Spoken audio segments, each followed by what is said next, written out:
നമ്മുടെ അടുത്ത ടോപ്പിക് എന്ന് പറയുന്നത് ക്വിറ്റ് ഇന്ത്യ മൂവ്മെൻ്റ് ആണ്. അപ്പോൾ ക്വിറ്റ് ഇന്ത്യ മൂവ്മെൻറ്റിനെ നമ്മൾ പറയുന്ന മറ്റൊരു പേരെന്ന് പറയുന്ന ഓഗസ്റ്റ് ക്രാന്തി എന്ന് പറയാറുണ്ട്. അതിൻ്റെ റീസൺ എന്താണെന്നുള്ളത് ഞാൻ ഇനി പറയുമ്പോഴത്തേക്ക് നിങ്ങൾക്ക് മനസ്സിലാവും. അപ്പോൾ ക്വിറ്റ് ഇന്ത്യ മൂവ്മെൻറ്റ് ശരിക്കും എന്നാ നടന്നതെന്ന് ചോദിക്കാറുണ്ട്. 1942 ഓഗസ്റ്റ് 8. ചിലയിടത്തൊക്കെ ഓഗസ്റ്റ് 9 എന്നും കാണാറുണ്ട്. അപ്പോൾ August 8 actually quit India movement എന്ന് പറഞ്ഞിട്ടുള്ളത് നടന്നിട്ടുള്ളത്. 1942 ഓഗസ്റ്റ് 8. അപ്പം എന്തുകൊണ്ടാണ് ഈ ക്വിറ്റ് ഇന്ത്യ മൂവ്മെൻറ്റ് വന്നത്, എന്താണ് ഇതിൻ്റെ പിന്നിലുള്ള കാര്യം എന്ന് ചോദിച്ചു കഴിഞ്ഞാൽ, ഒന്നാമത്തെ reason failure of Cripps mission ആണ്. ഇപ്പോൾ ക്രിപ്സ് മിഷൻ എന്ന് പറയുമ്പോൾ അറിയാം നിങ്ങൾക്ക്, ലേബർ പാർട്ടി നേതാവായിട്ടുള്ള സ്റ്റഫോർഡ് ക്രിപ്സിൻ്റെ നേതൃത്വത്തിലുള്ളതായിരുന്നു ക്രിപ്സ് മിഷൻ എന്ന് പറഞ്ഞിട്ടുള്ളത്. ഇപ്പോൾ ക്രിപ്സ് മിഷൻ നമ്മുടെ ഇന്ത്യയിൽ വന്നു, കുറച്ച് ഡിമാൻഡുകൾ വെച്ചു. ആ ഡിമാൻഡുകളെല്ലാം പരാജയപ്പെട്ടു. കാരണം നമുക്കറിയാം, രണ്ടാം ലോക മഹായുദ്ധം 1939 സ്റ്റാർട്ട് ചെയ്യുന്നത്. അപ്പോൾ ആ 39 സ്റ്റാർട്ട് ചെയ്തപ്പോഴത്തേക്കും ഏറ്റവും കൂടുതൽ ബ്രിട്ടന് ഒരുപാട് തോൽവികൾ ഏറ്റുവാങ്ങേണ്ടി വന്ന ഒരു സമയം കൂടിയായിരുന്നു. അപ്പോൾ ബ്രിട്ടൻ ആരുടെ സപ്പോർട്ട് വേണം? ഇന്ത്യയുടെ സപ്പോർട്ട് വേണമായിരുന്നു. അപ്പോൾ അതിന് വേണ്ടിയിട്ടാണ് ക്രിപ്സ് മിഷൻ ഇന്ത്യയിലേക്ക് വരുന്നത്. ഇന്ത്യക്കാരുടെ സപ്പോർട്ട് വേണം. അതുപോലെ തന്നെ ആർമിയിൽ പലരും ഇന്ത്യൻസ് ആണ്. അവരെ മാക്സിമം ടോർച്ചർ ചെയ്തിട്ട് രണ്ടാം ലോക മഹായുദ്ധത്തിലേക്ക് അവരുടെ കൺസെൻറ്റ് കൂടാതെ തന്നെ യൂസ് ചെയ്യുന്ന ഒരു സിറ്റുവേഷൻ ഉണ്ടായിരുന്നു. അപ്പോൾ അതിനെല്ലാം INC അതുപോലെ നെഹ്റു ഒക്കെ ഇതിനെയൊക്കെ എതിർത്തിരുന്ന ഒരു സാഹചര്യം ഉണ്ടായിരുന്നു. അപ്പം അതിനെയൊക്കെ മാറ്റാൻ വേണ്ടിയിട്ടാണ് സ്റ്റഫോർഡ് ക്രിപ്സ്, ലേബർ പാർട്ടി നേതാവായിട്ടുള്ള സ്റ്റഫോർഡ് ക്രിപ്സിൻ്റെ നേതൃത്വത്തിൽ ക്രിപ്സ് മിഷൻ ഇന്ത്യയിലേക്ക് വരുന്നത്.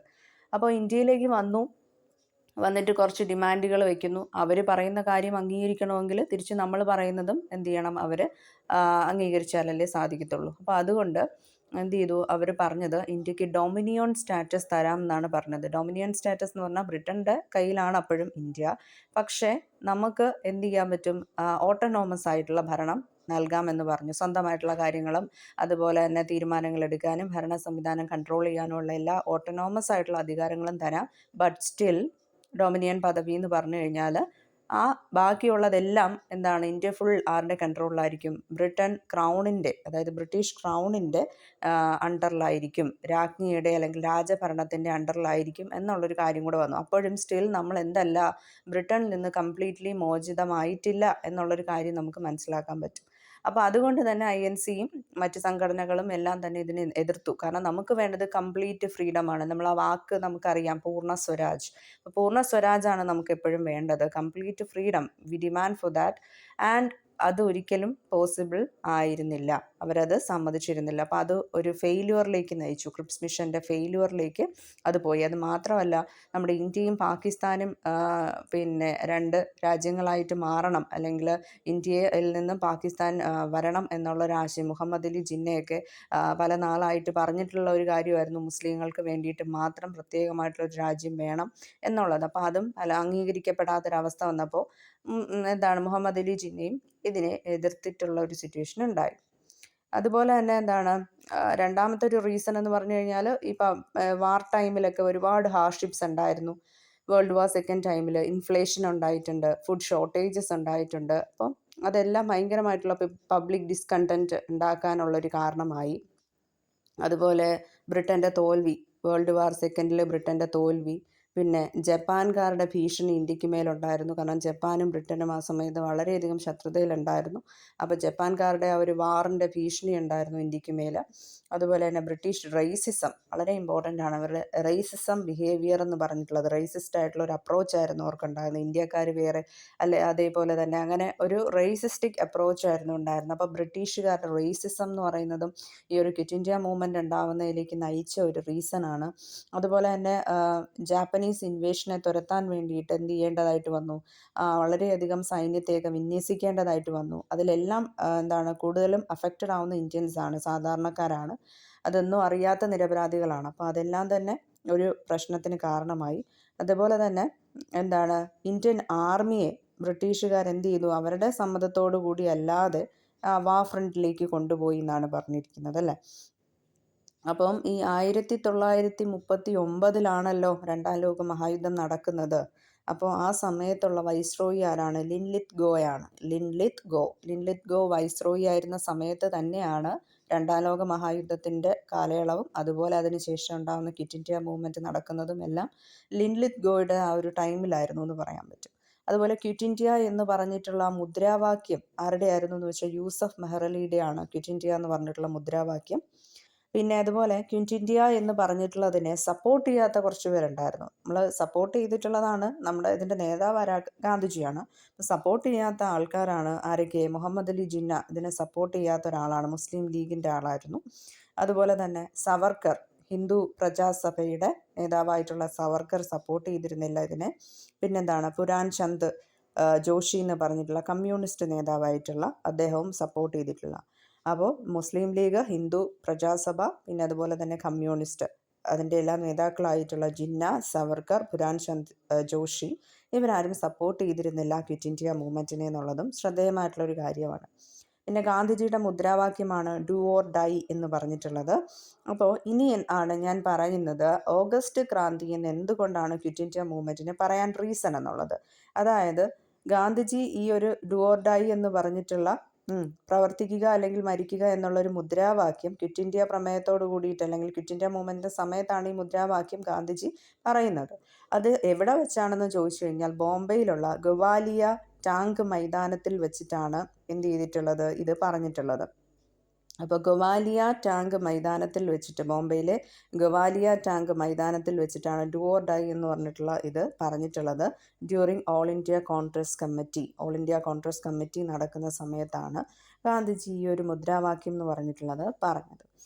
അപ്പോൾ ഓഗസ്റ്റ് ക്രാന്തി എന്ന് പറയാൻ കാരണം ഈ ഗവാലിയ ടാങ്ക് മൈതാനത്തിനെ ക്രാന്തി മൈതാനം എന്ന് കൂടി പറയാറുണ്ട്. അതുകൊണ്ടാണ് ഓഗസ്റ്റ് ക്രാന്തി എന്ന് കൂടി ക്വിറ്റ് ഇന്ത്യ മൂവ്മെൻറ്റിനെ പറയുന്നത്. ഇനി അത് കഴിഞ്ഞിട്ട് പറഞ്ഞിരിക്കുന്ന വൈസ്രോയി ലിൻലിത് ഗോയെ കുറിച്ചാണ്. അദ്ദേഹം എന്ന് പറയുന്നത് അദ്ദേഹം പറഞ്ഞ ഒരു വാക്കാണ് പറയുന്നത്. നമ്മൾ ഇത്രയും നാൾ കണ്ടിട്ടുള്ളതിൽ വെച്ച്, അതായത് 1857 ലഹള നമുക്കറിയാം, ശിപ്പായി ലഹള എന്ന് പറഞ്ഞിട്ടുള്ളത് അല്ലേ. അപ്പോൾ 1857 ലഹളയ്ക്ക് ശേഷം നടന്ന ഏറ്റവും സീരിയസ് ആയിട്ടുള്ള റിബല്യൻ ആണ് എന്ന് ക്വിറ്റ് ഇന്ത്യ മൂവ്മെൻറ്റിനെ കുറിച്ച് പറഞ്ഞ ആളാണ് viceroy Linlithgow. By far the most serious rebellion since 1857. 1857 ശിപ്പായി ലഹളയുടെ കാര്യം കാര്യങ്ങൾ ഒരുപാട് അറിയാം. ഒരുപാട് പേര് മരണപ്പെട്ടതാണ്. അതിൻ്റെ കുറേ നാൾ മുന്നേ നമ്മൾ വാർത്തയിലും ഒക്കെ കണ്ടതാണ്. പലരുടെയും അസ്ഥികളും കാര്യങ്ങളും സ്കെൽറ്റൻസ് ഒക്കെ എടുക്കുന്നതായിട്ടല്ലേ. കുറച്ച് നാൾ മുന്നേ നടന്ന, അതായത് അത് പിന്നെ ടെസ്റ്റ് ചെയ്ത് നോക്കിയപ്പോഴൊക്കെ അന്നത്തെ ആ ലഹള സമയത്തുണ്ടായ ഇവരെല്ലാം കൂട്ടിയിട്ടിട്ട് ഉണ്ടായ ഒരു സ്കെൽറ്റനും കാര്യങ്ങളും ഡെഡ് ബോഡീസും കാര്യങ്ങളും അതിൻ്റെ റെമനൻസ് ആണ് എന്നാണ് പിന്നീട് കണ്ടുപിടിച്ചത്. അപ്പം അതിനുശേഷം നടന്ന ഏറ്റവും വലിയൊരു സീരിയസ് റിബല്യൻ ആണ് ഇതെന്നാണ് പിന്നീട് ആര് പറഞ്ഞത്? വൈസ്രോയി ലിൻലിത് ഗോ ഇതിനെ കുറിച്ച് പറഞ്ഞത്. ഇപ്പം ബ്രിട്ടീഷ് സപ്പോർട്ടേഴ്സ് ഉണ്ടായിരുന്നു. നമ്മുടെ ഇന്ത്യയിലുള്ളവരിൽ തന്നെ പലരും എന്തായിരുന്നു, ബ്രിട്ടീഷുകാരെ സമയത്ത് സപ്പോർട്ട് ചെയ്തു, ക്വിറ്റ് ഇന്ത്യ മൂവ്മെൻറ്റിനെ എതിർത്തവരുണ്ട്. അതിൽ ഒന്നാമത്തെയാണ് വൈസ്രോയിസ് കൗൺസിൽ, രണ്ടാമത്തത് ഓൾ ഇന്ത്യ മുസ്ലിം ലീഗ്. ഞാൻ ഓൾറെഡി പറഞ്ഞു മുസ്ലിം ലീഗിലെ ഒരാണ് ജിന്ന ഇതിനെതിരായിരുന്നു. അപ്പോൾ അവർ ബ്രിട്ടീഷ് സപ്പോർട്ടേഴ്സ് ആയിരുന്നു. ഹിന്ദു മഹാസഭ എന്ന് പറഞ്ഞിട്ടുള്ളത്. പിന്നെന്താണ് ഇന്ത്യൻ ഇമ്പീരിയൽ പോലീസ് എന്ന് പറയുന്നത്. ഇന്ത്യൻ ഇമ്പീരിയൽ പോലീസ്, കാരണം ഓഫ് കോഴ്സ് പോലീസ് ആർമിയൊക്കെ ഇവരുടെ അണ്ടറിലാണ്, അപ്പോൾ അവർക്ക് സപ്പോർട്ട് ചെയ്തേ പറ്റൂ. അപ്പോൾ ഇന്ത്യൻ ഇമ്പീരിയൽ പോലീസ്, അതുപോലെ തന്നെ ബ്രിട്ടീഷ് ഇന്ത്യൻ ആർമി, അവർക്കും സപ്പോർട്ട് ചെയ്തേ പറ്റൂ, ബ്രിട്ടീഷ് ഇന്ത്യൻ ആർമിക്ക്. അതുപോലെ തന്നെ ഇന്ത്യൻ സിവിൽ സർവീസ് അല്ലെങ്കിൽ സിവിൽ സർവൻസ്. അപ്പോൾ അവരെല്ലാം തന്നെ എന്ത് ചെയ്യേണ്ടതായിട്ട് വന്നു? ഹിന്ദു പ്രജാസഭ, ഇതിലെല്ലാം ഉള്ള ആൾക്കാർക്കൊക്കെ തന്നെ ബ്രിട്ടീഷുകാരെ സപ്പോർട്ട് ചെയ്യേണ്ടതായിട്ട് വന്നിട്ടുണ്ടായിരുന്നു. അവരെല്ലാം സപ്പോർട്ട് ചെയ്തവരാണ്. അതുപോലെ ആ സമയത്ത് ഉണ്ടായിരുന്ന പ്രസിഡന്റ് ആരാണെന്ന് ചോദിക്കാം. ബ്രിട്ടനിലെ പ്രസിഡന്റ് ഫ്രാങ്ക്ലിൻ ടി റൂസ്വെൽറ്റും പ്രൈം മിനിസ്റ്റർ വളരെ ഇമ്പോർട്ടൻ്റ് ആയിട്ടുള്ള ഒരു പേരാണ്, നമ്മളിത് സുപരിചിതമായിട്ടുള്ള ഒരു പേരാണ്, വിൻസ്റ്റൺ ചർച്ചിൽ. അപ്പോൾ വിൻസ്റ്റൺ ചർച്ചിലാണ് ക്രിപ്സ് മിഷനെ ഇന്ത്യയിലേക്ക് അയക്കുന്നത് തന്നെ. വിൻസ്റ്റൺ ചർച്ചിലാണ് അയക്കുന്നത് ക്രിപ്സ് മിഷനെ. അപ്പോൾ ആ സമയത്ത് നമ്മുടെ ഇന്ത്യയിലെ വൈസ്രോയി ലിൻലിത് ഗോ ആയിരുന്നു. വിൻസ്റ്റൺ ചർച്ചിലായിരുന്നു രണ്ടാം ലോക മഹായുദ്ധ സമയത്ത് ഇവിടുത്തെ പ്രൈം മിനിസ്റ്റർ എന്ന് പറയുന്ന ബ്രിട്ടൻ്റെ. അതുപോലെ പ്രസിഡന്റ് എന്ന് പറയുന്നത് ഫ്രാങ്ക്ലിൻ ഡി റൂസ്വെൽറ്റ് ആണ്. Franklin D Roosevelt is the president. Then 1992 RBI ₹1 coin ഇറക്കിയിട്ടുണ്ടായിരുന്നു. എന്തിനാണെന്ന് ചോദിച്ചു കഴിഞ്ഞാൽ നമ്മുടെ ക്വിറ്റ് ഇന്ത്യ മൂവ്മെൻറ്റ് 1942 പറഞ്ഞായിരുന്നല്ലോ. അപ്പോൾ അതിന് 50 വർഷം കഴിഞ്ഞിട്ടാണ് 1992 50 വർഷമായി എന്നതിൻ്റെ കമമറേഷന് വേണ്ടിയിട്ട് RBI ₹1 കോയിൻ ഇറക്കിയിട്ടുണ്ടായിരുന്നു.